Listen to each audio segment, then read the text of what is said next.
Hello everybody, today we're going to be doing a mini ITX PC build. This is the Goohee A99. I got it off of Amazon for $65. Here I'm just kind of showing you the page that it's on. It's only got 2 reviews, but they were both 5 stars. You could stop and pause this to read the specs if you want to, but here we go. My hand for reference.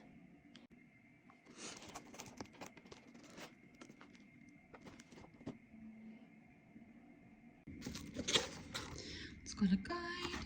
This is what it looks like in the box. Everything's wrapped really well. These are plywood, which is great if you're someone who wants to decorate. You could cover them in like wallpaper, or you could paint them yourself, which is really nice. So you've got all your brackets and securing pieces, screws in here, which is great. They're all labeled.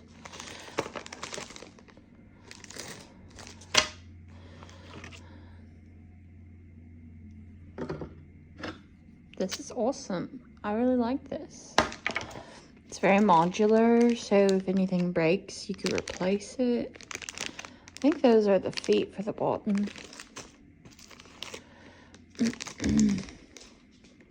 Power button.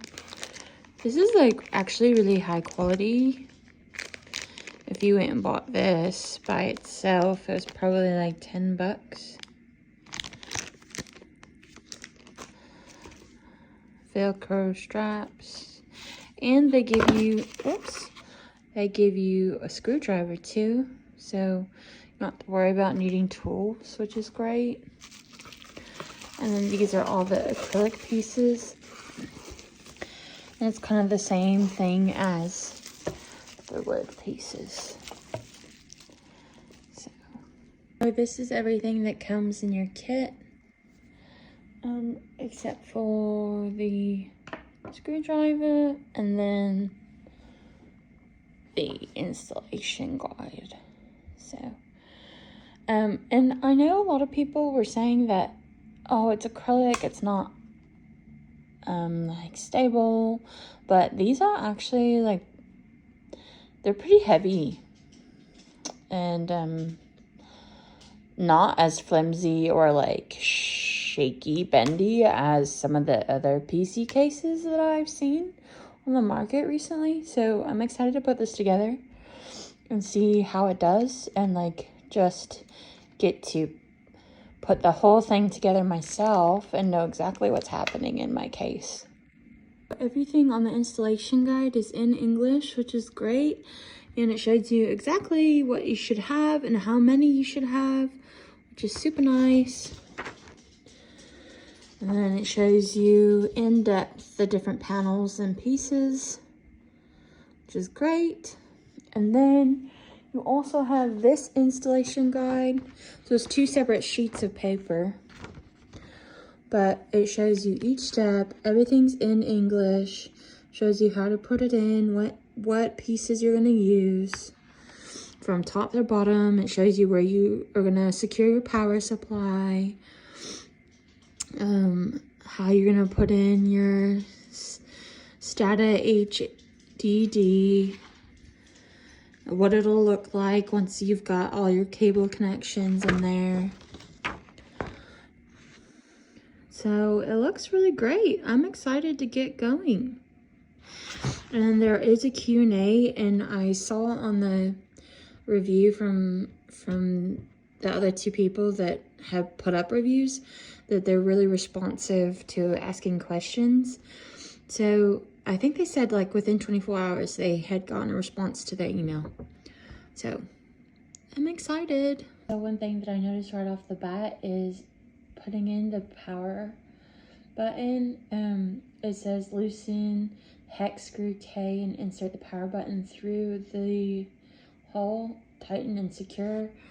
And I was looking around, I was like, where's K? I don't see any K, but the K is on here already. So I can't loosen it because I'm recording, but you loosen this and take it off, and then you put the power button through the hole, and then you put this back on the back, and I'll show you what that looks like.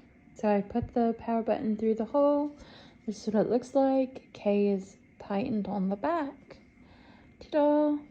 So now we've got the power button in and the USB ports. That's what that wonky thing was. Got the bottom done with the feet. So you have the little stoppers. The screw goes down in the middle. Put the nut on the top and you tighten it. Very intuitive, very easy. So I forgot to film this part, but you have these. They call them nuts, L nuts, that you secure just with a bottom screw here, and these are used later to secure the wood panels to the acrylic panels by just putting a screw, the described screws into these holes. They're pre-drilled, so you shouldn't have any issues. The pieces aren't numbered and they're referred to in here, but A is for acrylic, W is for wood, and most of the pieces that have specific place have like defining features, so you'll be okay. But anyways, you're gonna put the power supply hole right next to the vent on the bottom acrylic piece so that you have better cooling. Okay, so I got all the wood pieces on. What happened was you did the screws down in the bottom to that was already there that we installed earlier, and then you did the same thing on top. One thing that I did notice was that there is the brand name on the inside, which means I installed the button and the USB backwards because the name should be on the outside, but it doesn't really matter because I'm going to be putting wallpaper over this to customize it so it'll look all nice on the outside. I'm not really a light wood type of girl. I like the dark woods, and my apartment is really dark except for the floors. So yeah, it doesn't matter, so it's okay. Okay, so update. I must be blind because I figured this out, but okay, so this sheet has all your acrylic pieces. This piece right here that I was trying to put on the side is your center panel. So down here you'll have your power supply and your STATA and everything, and then you'll have your center panel that sits on here in between the big nut and the little nut, and your wires will come up through that hole. So there's a storage space down below, and then the rest of the acrylic panels do the sides and the top. So hang on while I adjust. Okay, so update.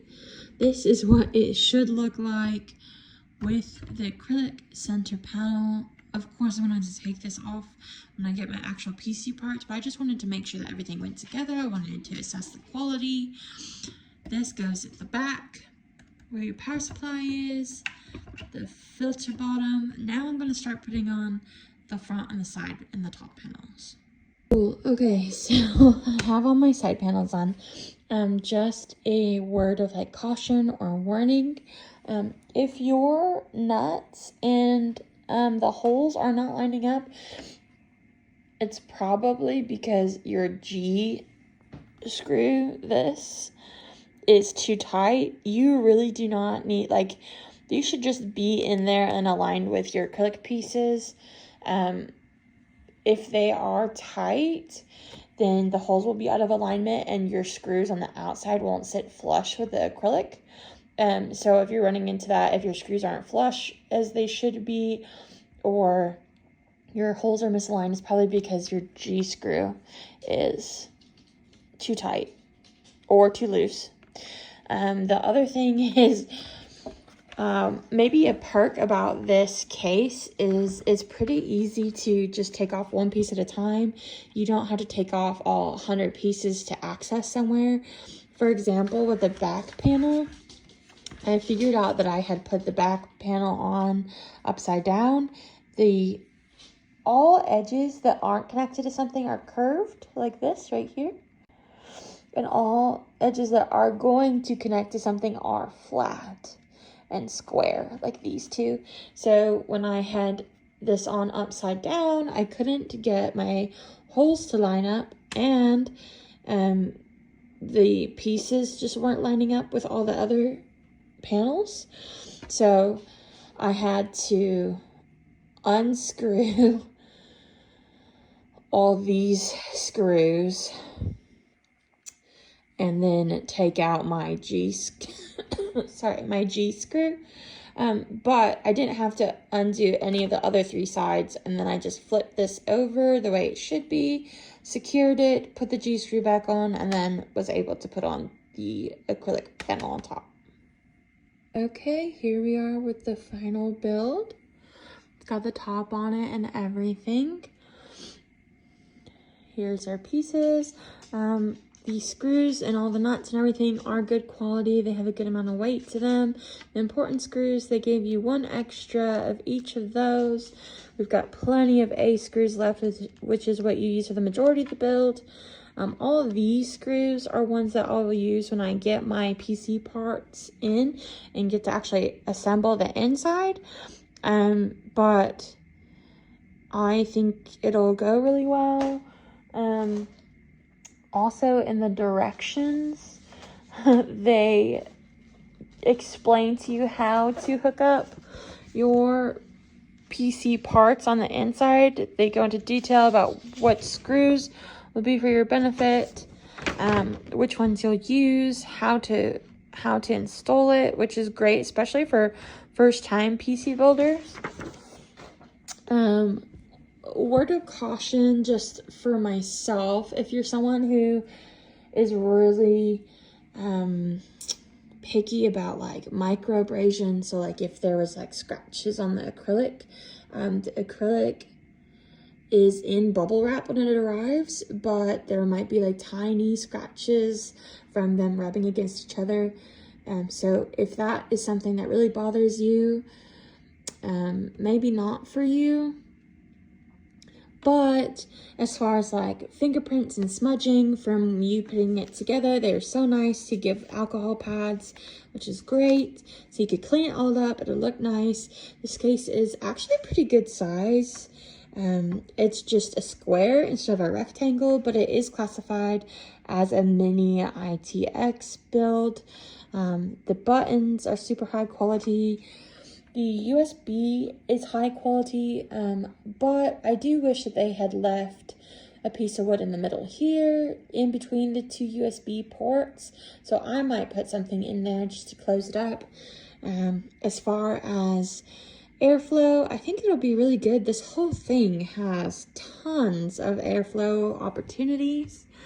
It's also got 1, 2, 3 opportunities to install fans, which is great. It's got a bottom air vent for under the power supply unit. I really love how it has all of this garage space for the power supply, your STATA and everything down there, and then the middle clear support in between that and the rest of your stuff. It gives a good foundation for you to secure your motherboard to. I also really love, just another thing that they went above and beyond on this build is providing cable management velcros, which is great. And they give you some tips for like wire management after you get everything going on the inside. So I would give this mini ITX probably a 9 out of 10, honestly.